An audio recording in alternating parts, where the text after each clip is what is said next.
Ku dhawaada barnaamijkeeni gaarka ahaa ee aad kala soo jirteen page-keena Maxamed Nuur. Maanta waxaan ku bilaabeynaa gargaarka degdega. Gargaarka degdega muxuu yahay? Gargaarka degdega waa kaalmada koowaad ee loo fidiyo qof dhibaataysan ka hor inta aan la geenin goob caafimaad. Ujeedooyinka gargaarka degdega ah. Ujeedooyinka gargaarka degdega waxaa ka mid ah in la badbaadiyo nafsada bini'aadamka, in lagu dadaalo siduu bukaha dhaqsi u bogsan lahaa, in lagu dadaalo inuusan bukaha ka darin. Sharciyada gargaarka degdega. Gargaaru waa in uu doortaa in la tababaro isticmaalana xirfadiisa kadib markii uu dhameysto tababarka gargaarka degdega.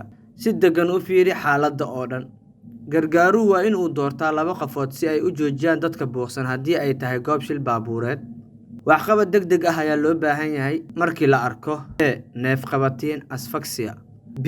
Dhiigbax culus hemorrhage, C. Gubasho baan, D. Mirbeelid shock, E. Sumoobid poison.